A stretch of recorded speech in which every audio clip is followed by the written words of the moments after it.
Chers amis, j'aimerais aujourd'hui, Bezrat Hashem, vous parler d'un sujet, et à mon avis, ça prendra quelques cours, qui est le sujet de la mishmaat en hébreu. En français, de l'obéissance. Du fait que les parents doivent établir un système dans lequel les enfants vont obéir. Une certaine autorité. Il faut qu'il y ait un certain cadre, duquel on ne peut pas trop s'écarter. Il faut qu'il y ait des limites. Ce sujet-là, il s'appelle la mishmaat.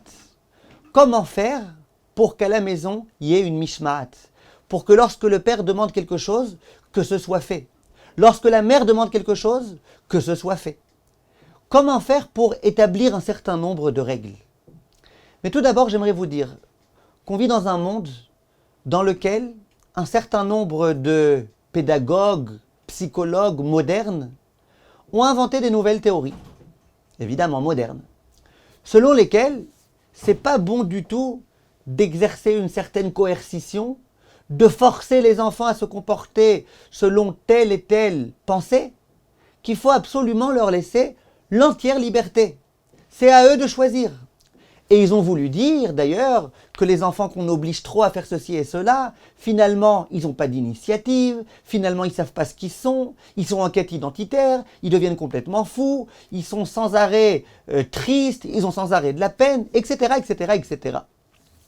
Ce qu'il faut savoir, et c'est ce qu'on va essayer d'expliquer dans ces premiers cours, c'est que c'est complètement faux. Mais pas simplement que c'est faux, l'inverse, c'est la réalité.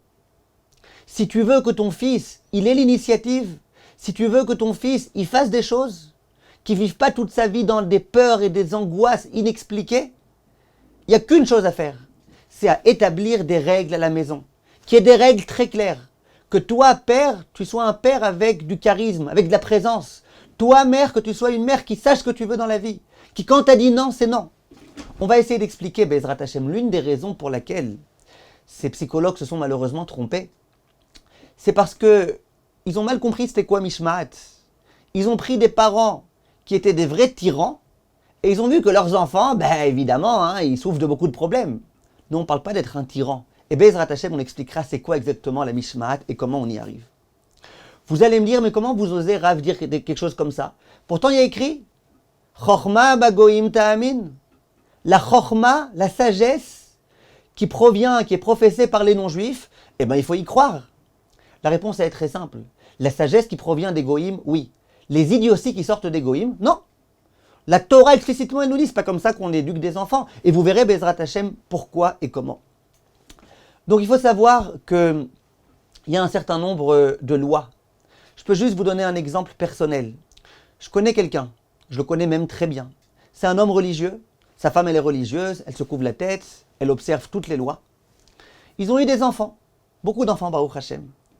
Et eux, ils ont eu l'idée, complètement idiote, d'essayer cette technique-là, proposée par les psychologues permissifs, et selon lesquels, laisse ton fils choisir de tout depuis son plus tendre âge, laisse-le faire ce qu'il veut de lui-même, il comprendra ce qui lui convient. S'il veut être religieux, pas religieux, c'est son affaire à lui. J'ai essayé de discuter avec lui, il n'y avait rien à faire. Je peux vous dire, au jour d'aujourd'hui, il le regrette.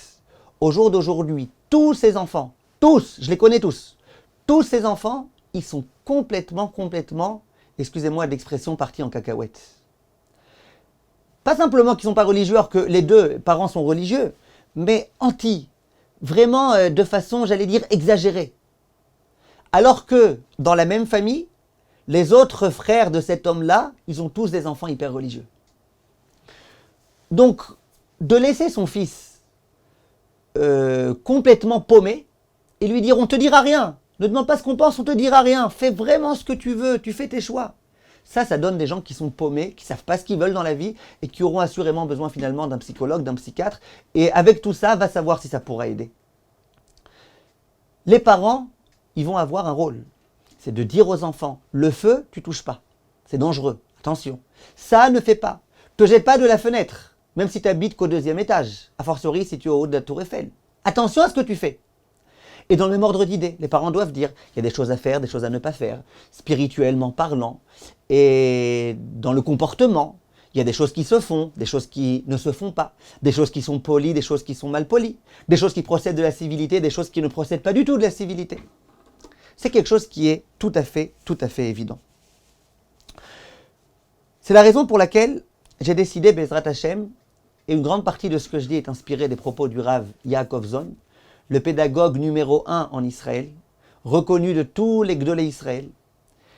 Il a bien expliqué, et lui, ça fait des années qu'il s'occupe d'éducation, et ça fait des années qu'il est en contact avec des psychologues, avec des psychiatres, etc., et qu'il a fait tellement d'expériences, et tellement de bons résultats il a obtenus, que j'aimerais, Bezrat Hashem, inspirer un petit peu de ce qu'il dit. Qu'est-ce qui fait, d'une façon générale, que les gens, au jour d'aujourd'hui, énormément, ont tout type d'angoisse? Les gens, ils ont des angoisses. Regardez les gens au jour d'aujourd'hui. Ils ont des angoisses. Quelquefois, ils ne sont même pas capables de les expliquer. Quelquefois, ils arrivent à les expliquer.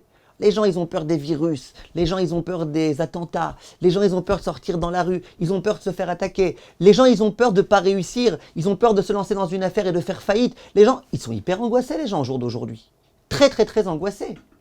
Les gens, au jour d'aujourd'hui, quand je dis les gens, ce n'est pas tous, mais énormément de gens ont peur de prendre des décisions. Énormément de gens ne savent plus tellement ce qu'ils veulent dans la vie.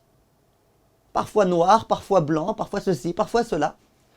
D'où ça provient tout ça? Pourquoi les gens aujourd'hui, ils ne se sentent pas heureux?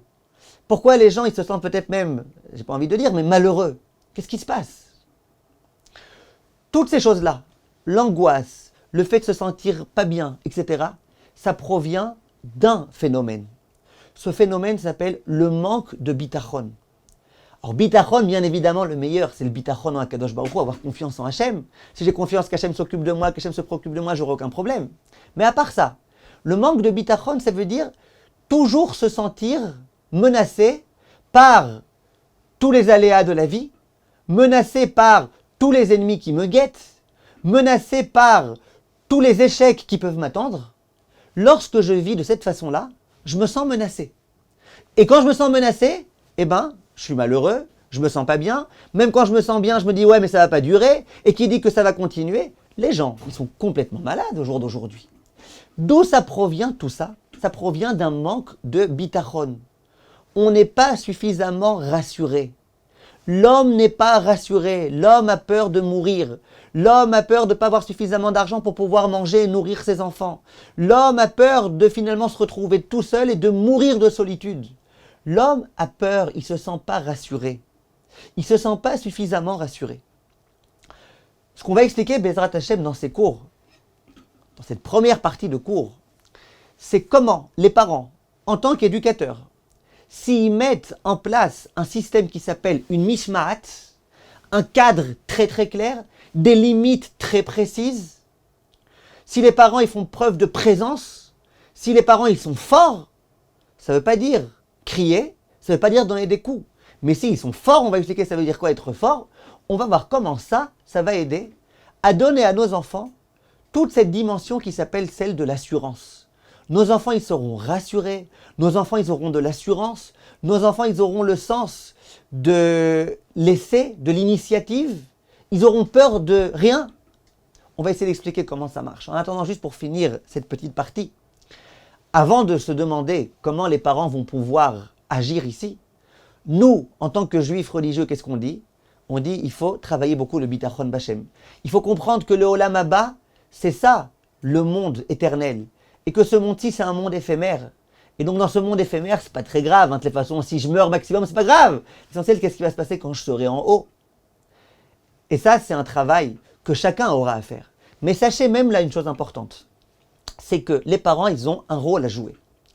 Parce que Chachamim nous disent que l'honneur qu'on doit aux parents et l'honneur qu'on doit à Kadosh Baruch Hu, il a été mis sur le même plan. Comme pour nous dire que pour réussir à honorer à Kadosh Baruch Hu, on doit forcément commencer par honorer nos parents. Comme pour dire que l'image que nos parents vont nous donner de qu'est-ce qu'être un père, c'est l'image qu'on aura de qu'est-ce que Dieu. Parce que Dieu, c'est notre père. Et ça, je peux vous dire, et ça a été avéré, et ça a été étudié. Quelle est la perception qu'on a de Dieu? Vous allez voir, c'est hyper intéressant. Vous allez voir plein de juifs religieux. Il y en a un qui va te dire, moi, pour moi, Dieu, il m'adore, il m'aime. Même quand je fais des bêtises, il m'aime, il m'adore. L'autre, il va te dire, moi, Dieu, c'est un ennemi qui attend la moindre minute où je vais lui désobéir pour tac, m'esquinter la tête. L'autre, il va te dire, entre les deux. Chacun a une perception différente de Dieu. Vous savez d'où ça provient, la perception de Dieu? ça provient des perceptions qu'on a de nos parents. Si mon père il était toujours en train de me donner que des tannés, que je le veuille ou non, pour moi, Dieu, ce sera quelqu'un qui donne des tannés. Si mon père, c'est quelqu'un qui était toujours gentil et adorable, pour moi, Dieu, quelqu'un, c'est gentil et adorable. Si mon père, c'est quelqu'un qui savait ce qu'il voulait, qui était très gentil d'une part, d'autre part, qui tenait à être respecté, je comprendrais que c'est Dieu. Et les gens qui ont été éduqués par des parents qui sont beaucoup trop critiques et qui passent leur temps à critiquer leurs enfants, eh bien, l'image qu'ils ont de Dieu, c'est que Dieu aussi passe son temps à les critiquer. Va être un bon juif avec cette image que tu as de Dieu. Et après, tu peux étudier tout type de livres de chassidout pour essayer de changer cette image de Dieu, etc. Rien à faire. C'est-à-dire quoi, rien à faire? On peut au fur et à mesure changer. Mais le sentiment profond qu'on a, ça sera très difficile à le changer. Donc déjà, en tant que parent, on sait très bien qu'on a un rôle à jouer, un rôle important, un rôle qui consiste à donner beaucoup d'amour à nos enfants, beaucoup d'affection. Mais avec ça, de faire en sorte à ce qu'il y ait des règles à la maison et à faire en sorte à ce que les parents, ça ne soient pas des serpillères, qu'au contraire, que les parents soient des gens avec beaucoup de force. Bezrat Hashem, on expliquera dès la prochaine fois comment les parents, lorsqu'ils font en sorte d'être forts, lorsqu'ils font en sorte d'avoir une ligne directive dans leur vie, comment ça va aider les enfants à pouvoir grandir de façon sereine, à grandir en étant beaucoup plus assurants, en ayant beaucoup plus d'assurance, en étant beaucoup plus rassurés et en pouvant, Bezrat Hashem, vivre une vie complètement sereine.